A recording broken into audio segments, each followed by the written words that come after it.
A truck deal turns into a courtroom meltdown. A borrower says he got stuck with a flood-damaged vehicle, and a credit union says, "Not our problem. You signed the loan." This case has everything: disputed paperwork, accusations of shady dealership conduct, a judge who is clearly not in the mood for circular arguments, and one massive legal question at the center of it all. When a bad vehicle sale goes wrong, does the lender eat the loss, or does the borrower? Keep watching, because what starts as a vehicle dispute quickly turns into a brutal lesson about contracts, collateral, and why courtroom passion does not always beat paperwork. But after the fact, I find out that they're giving loan amounts of money out for vehicles that aren't even worth the amount of money that they're loaning for them. Well, none of this is your fault. You find some fly-by-night somebody to buy this 2019 F-20 Super Duty. You don't do your due diligence. You asked to borrow $41,000. And sir, I did. I did my due diligence. Stop. All right, let's talk about our next case. The defendants were here early. This is file 251578GC. It's entitled Omni Community Credit Union versus Chelsea Lafferty and Kevin Wilson. Miss Lafferty and Mr. Wilson are here this morning from their Mobile World headquarters, and Leda Escamilla is here on behalf of Omni Community Credit Union. Anyway, this is a claim of substantial size for district court standards, $19,474.44. This matter was set for a while ago, but Ms. Escamilla was ill, and so we reset the matter for this morning. This is set for a motion for summary disposition. Ms. Lafferty and Mr. Wilson, you probably don't know what that means, but the plaintiff did file the motion, that they filed a brief in support of it. Essentially what it means is that there's no dispute. A motion for summary disposition, as it was filed here, the plaintiff alleges that there is no material issue of fact that the debt is due and owing, and you haven't stated a valid defense. Now, they filed this claim, it was served on you, and you filed a very brief statement, which we accepted as an answer. Response: we never purchased a truck from Royal RV.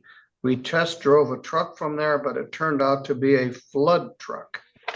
So is it your contention that you never signed a loan with Omni Credit Union? There are certainly a lot of documentation. Now, you did object to the adjournment, and you also asked that the matter be dismissed. But Ms. Escamilla has a long history with this court of credibility, and she was sick, like flu sick. And so the matter was adjourned, and there's no reason to object. It just is what it was. So, Ms. Escamilla, their contention somehow is that they didn't purchase a vehicle from Royal RV. You have filed a loan agreement with Omni Credit Union. What can you tell us about this? Yes, Your Honor. So they did file the loan agreement, and my understanding is they also have had another loan with Omni, so it's not something new. And that basically something happened after they purchased the truck. But again, you know, their deal, we just provide the funds, or Omni provides the funds. They don't have anything to do with the actual dealings between the dealership and Wilson's. So they did sign it under, you know, the Michigan court rule I cited, that they didn't deny and file an affidavit that it wasn't their handwriting. So pursuant to that, it should be under the court rules prima facie evidence that they did sign the documents. You know, and we did everything, or Omni did everything they could to lessen the to lower the damages for them. You know, they tried to explain to them that once they purchased it, that they were responsible, but I don't know what happened with the vehicle. It's unfortunate, but Our contention is they didn't follow the Michigan court rules and as far as their responses, so everything should be an admission, and they also didn't deny the handwriting on that loan document. So we would ask that the court enter a judgment in our favor. Right here, the case starts taking shape in a very specific legal direction.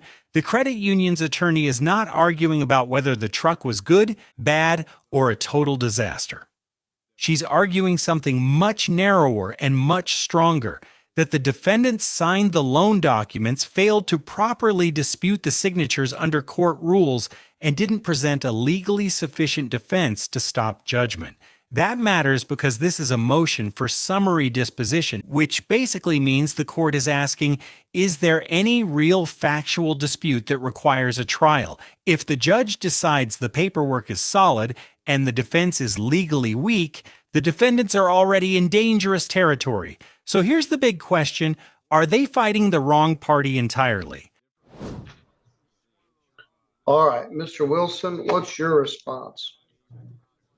Sir, it's a lot more complicated and involved than that. This is the third truck that we attempted to purchase through Omni. Their vetting process, sir, is obscene. I've looked to buy a truck in Florida. I looked to buy a truck in North Carolina.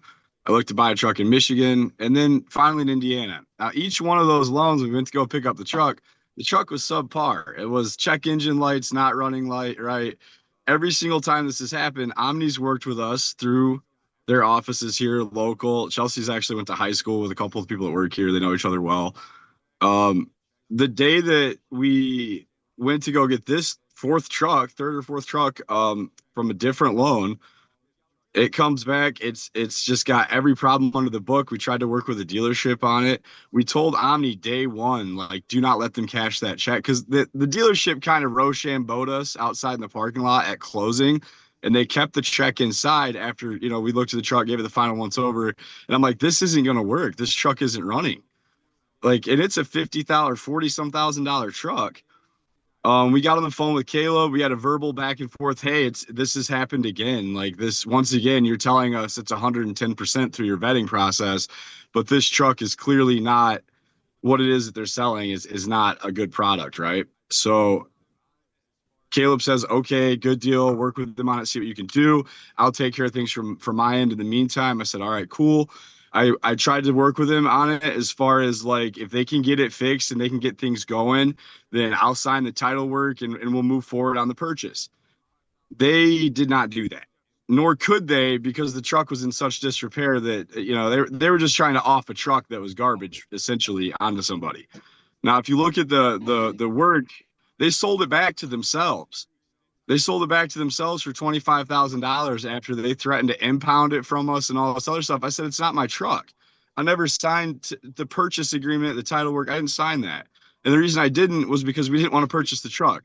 Omni was 100%, this was made known to them day one. And then we worked with them on it for a couple of weeks. They kept stonewalling us as far as what was going on with the money.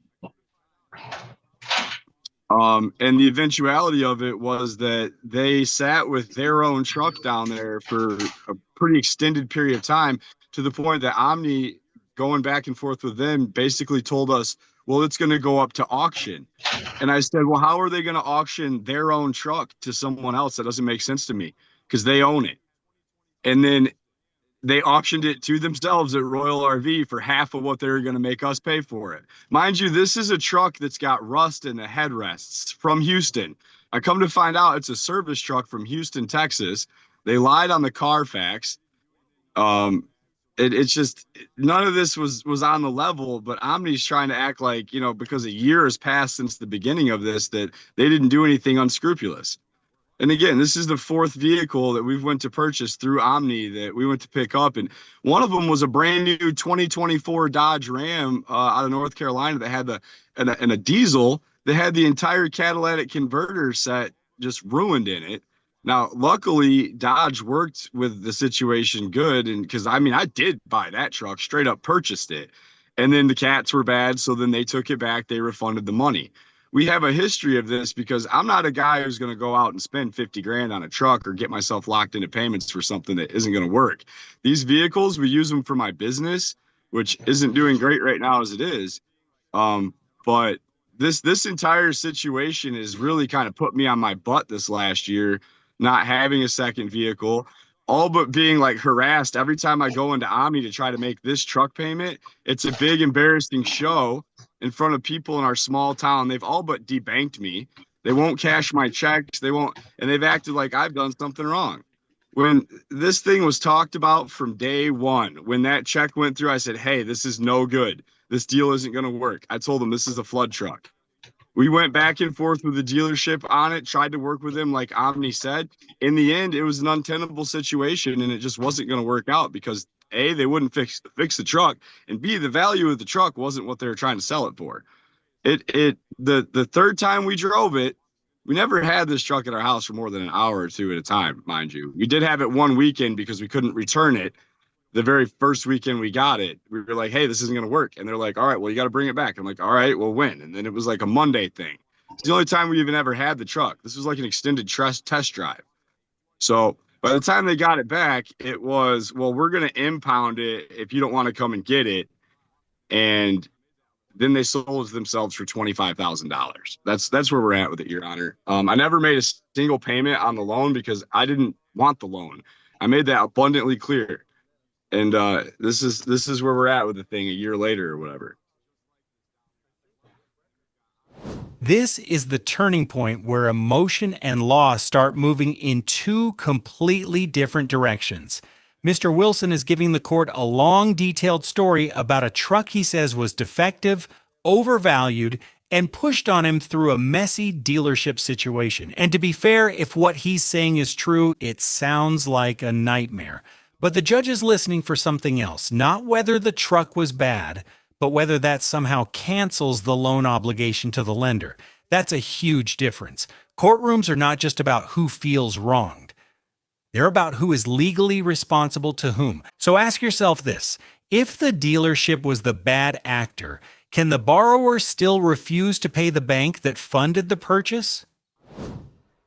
And now the vehicle itself, I would love for someone, a third party, someone to check it out, because it is absolutely 100% a flood truck from Houston, Texas. And they've got multiple trucks just like this down there on their lot. And then we've got Omni telling us that it's 100% great truck, meets the standard. Let me stop. You haven't stopped to take a breath. You've been talking nonstop for about 17 minutes. The power power went out while you were talking. I think the record was still on. I've got everybody back now. Let me ask you a question. Where's Omni's $50,000? It's with the dealership that they were supposed to recoup it from. We went back and forth for a week and a half about this money and the fact that the check was not to be cashed in the first place. They don't have an agreement with the dealership. They have an agreement with you. You got hooked up with some crooked sale and you agreed with the bank to borrow $50,000. No, sir. In reverse. So, stop. It was in reverse. It's my turn to talk. You borrowed all this money and Omni Credit Union paid it to these people you bought the truck from. So they've got $50,000 of Omni Credit Union's money. Then they repossessed this and sold it. And what Omni is suing you for is the difference. They're only the lender. This isn't an auto finance where you buy the car there. It's a bank.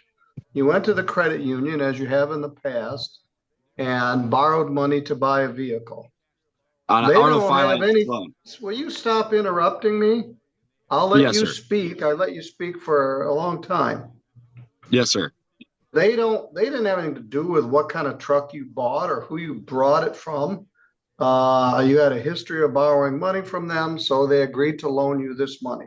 So you took their money and gave it to this person you got the truck from, which apparently was. All right, what happened? They were given a check. They were told not to cash the check. They agreed not to cash the check until terms were sorted out with the truck. Who's they? The dealership and Omni as well, and the dealership. I know you don't. Everything was put on hold. When you get a check, it's a negotiable instrument. You Yes, sir, don't not buy money. a truck and say, hey, don't cash this check. Once Well, we Omni didn't. gives you the check, they lose control of it. No, they can decide whether or not to allow the dealership to cash it, and they had the opportunity to not let them cash it. We had the discussion, and that was what was agreed. How is that? How do That's they happened have the? several times, sir. Several different times this has happened with vehicles with them because they do a vettership. They have to vet the vehicle in order to make sure that their purchase is good because that vehicle is now collateral for the monies. If the collateral doesn't stand against the monies that they've lended, then they won't lend the money. So they're not going to give me 50 What's your grand for a authority vehicle that for works. that? What's your authority for that? Well, That's just the I'm way sorry, I you don't think it understand the is? question, Stan. No, sir. It's Well, it's do you what we have all agreed the upon. law to say they have the authority to do this, or this is just the way you believe it is? We all agreed upon that, and I've seen that happen before with the situation. So I haven't not been in a situation like this with them before, and the way that they acted before was on the level, honestly, with scruples. This time they did not. They who? Caleb at Omni, and also Christine at Omni, or who I was dealing with. All right. You're putting all this on Omni. Omni didn't have anything to, you selected this truck, found it, asked to borrow this large amount of money to apply to this truck. Now you at one point alleged you didn't sign it, but you clearly I did never sign any title work. No, I didn't. I did never sign any title work. They never repossessed the vehicle because it was always in their name. It was always in Royal RV's name. I never owned the vehicle, Your Honor. I never signed title work to the state of Michigan. I did not purchase the vehicle. I don't know about the vehicle. You signed a loan to buy the vehicle. Right, and it's a collateral loan. Yes. All right. Right, and so without sufficient collateral, the monies can't be allocated toward the debt. All right, according to what? According to who? According to fiduciary laws and the FDC, like that's how that works. If you get a vehicle loan, authority for that, I could, not on the phone, not in front of me, but I could certainly look it up for you. If the bank, so, and here's the other problem is the loan for the truck itself is actually over its end, just like the truck that I'm sitting in now. They've given me more money toward a truck that wasn't worth the value of the truck. This is something that Dana Nessel is dealing with right now on a state level. And Omni has done this to me 3 different times where I didn't know until after the fact. But after the fact, I find out that they're giving loan amounts of money out for vehicles that aren't even worth the amount of money that they're loaning for them. Well, none of this is your fault. You find some fly-by-night somebody to buy this 2019 F-20 Super Duty. You don't do your due diligence. You asked to borrow $41,000. And sir, I did. I did my due diligence. Stop. It's like you've got no responsibility in this. None of this is your fault. You went to Omni and asked to borrow $41,000. Yes, sir. They gave you a check for $41,000, and that money was given to this seller of this truck. So they're out $41,000 less what they sold the truck for after it was repossessed. So, Ms. Escamilla, what's your position regarding this? And now the judge has basically put the core issue under a spotlight. His message is blunt. You picked the truck, you asked for the money, the lender funded the deal, and if the seller turned out to be crooked, that does not automatically transfer the loss back to the credit union. That is a hard truth in secured lending cases. A lot of borrowers think if the product was junk, the whole deal should collapse. But legally, those can be 2 separate fights, one against the seller over the vehicle and another with the lender over the money already advanced. It's harsh, but that's why due diligence matters so much. The judge is basically saying a bad purchase does not become the bank's bad decision just because you regret it later.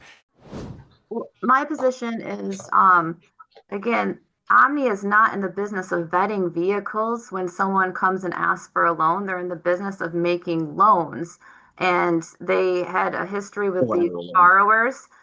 We did submit exhibits to the court as well as to the defendants that show that there is a title in their name, that shows they signed a purchase agreement, that show that they provided a insurance. There's no title in our to name. It's a Omni. lie. And so they took out insurance so that they could drive the vehicle off the lot. So I dispute that they're saying that they never purchased the vehicle. I think it's unfortunate what happened to them, but the dispute really should be with the dealership. We also attached the documents that show that there was the repo cast. Omni, the reason it was sold back to the dealer is that Omni determined that was they could get the most money for the defendants to mitigate the damages rather than sell it at the auction. I think that the auctioneer RepoCast, who does this frequently, knew the values. But again, I feel for the defendants. This is unfortunate, but this is really a dispute with the dealership. Omni didn't sell them the car. Omni gave them the money, and they've been damaged and lost money from this. Okay.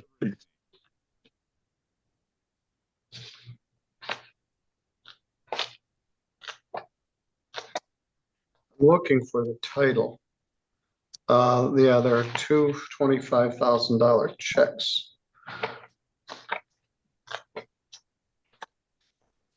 Your Honor, the truck was never.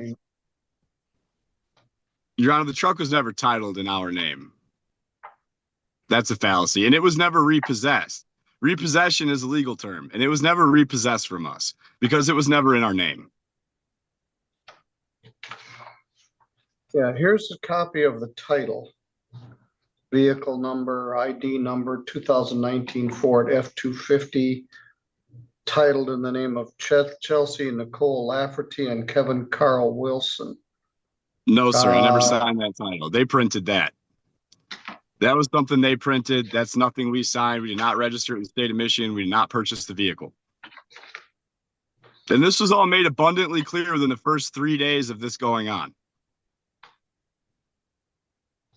Yeah, you purchased insurance on this vehicle, and so you have to own it to buy insurance on it. No, sir, you don't. You don't at all. We were told that we had to get insurance in order to test drive the vehicle. We did that. We held an insurance policy with State Farm at the time. That's all there is to it. If it was my vehicle when it took me off the road, I would have filed a claim. I didn't do that because I was told by my insurance company that was not necessary because we didn't own the vehicle. That's hearsay. Okay, I have proof of that. We can talk to the insurance company, but at the end of the day, my name is not on that title, nor would it ever be because it's a flood truck. I never titled that truck, therefore I never owned it. It was never repossessed because it was never in my possession. All right. Ms. Escamilla, what's your take regarding the title? Well, I mean, there's clearly a title that's been filed with the Secretary of State. Our clients don't file the titles. No, there has not. There has not. That is a straight up lie. Mr. Wilson? Yes, you're sir. Very disrespectful. This is a court proceeding. We're not sitting around the kitchen table. She's an attorney. You're not. If there was an attorney here, they wouldn't do what you're doing. And they wouldn't let you do it either. They wouldn't let you blurt things out and call people liars. There is a title in this matter where the vehicle is titled to you. There's proof that the vehicle was insured to you. And there's proof that you and your wife signed a loan agreement to purchase this vehicle. They are the people that lent you the money to buy the vehicle. They don't go out and inspect your vehicle to make sure it's worth that. This moment is devastating for the defense because the judge is stacking the documentary evidence piece by piece. Loan agreement, insurance, title records, repossession notices, and the motion paperwork itself. Meanwhile, Mr. Wilson keeps trying to pull the case back into what he believes happened on the ground. Forged title, no real ownership, bad truck, bad dealership. But trial courts live and die by what is properly presented and supported, not just passionately asserted. If there really was forgery or fraudulent title processing, that is serious. But it usually requires concrete proof, the right procedural challenge, and often a separate action. You can feel the frustration boiling over here, but frustration is not the same thing as a winning legal defense. And the judge, he is clearly done entertaining interruptions. If it is, Yes, sir, that's they do. on you. Then it gets No, sir. repossessed and sold. They sold it back to the company because they made more money doing that than they would by selling it at auction. You'd be shocked sir. at how low. I'm going to mute your microphone, Mr. Wilson. You don't have the respect to not speak when I'm speaking. And I'm going to tell you that you owe. They sent you all of this documentation. They sent you the loan agreement. They sent you the notice that the vehicle was going to be repossessed and sold. They sent you a copy of the title to this vehicle. And they sent you the motion for summary disposition and explained what it was. You owe $19,474.44 plus costs, which is $160 in filing fee, service fee in the amount of $7,720, a motion fee in the amount of $200, and the statutory attorney fee of $75. The total is $19,806.64. You did electronically sign this loan agreement. They wouldn't have given you two $25,000 checks if you hadn't actually signed the agreement. They're the lender. If the vehicle was junky or dysfunctional or flood damaged, you have a cause of action against the people you bought the truck from, but not against the people that lent you money to buy the truck. Ms. Escamilla, I thought I had an order in here, but I can't seem to put my finger on it.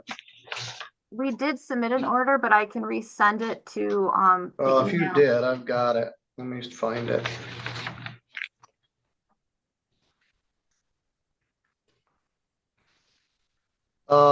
Mr. Wilson, I don't have to like this, and you've got some impressions about how things are supposed to work, but they're not correct. You cite authority as though it is authority. She cites the authority, which is actually the authority in her brief. Plus, you didn't respond to the brief. You just wrote me a letter that says, I didn't buy this truck, when clearly you did. You can appeal this, but right now you're paying for a dead horse, a truck you no longer have. You may have a cause of action, as I said, against the company that lent you the money. The court cost and the damages are $19,806.64. They're in the business of doing this. They didn't just wake up one day and decide they were going to do this. She did a very accurate job, just a minute, of providing the brief, the legal authority, the evidence that supports their claim. And you have a two-line answer that says, I didn't buy this truck. So go ahead and unmute your microphone and I'll let you get a final word in here. You can unmute it at your end. Appeal it, and I'll hire an attorney, and we'll see you back here when we come back here. That's the only thing I have to say. All right, thank you. You're good to go. Can you show me that title with my name on it that I signed? She sent it to you. No, she didn't, because it doesn't pleadings. exist. If that happened, then they forged my signature, because I never signed that title. It never got taken to the state of Michigan. I did not sign that paperwork, and neither did Chelsea. And we have emails to confirm back and forth with Omni, well, because you can bring that up on your appeal.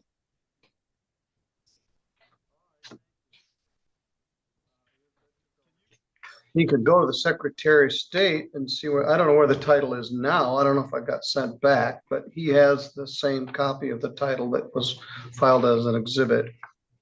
obviously I wouldn't be very happy either. Paying $19,000 for a truck that I no longer have.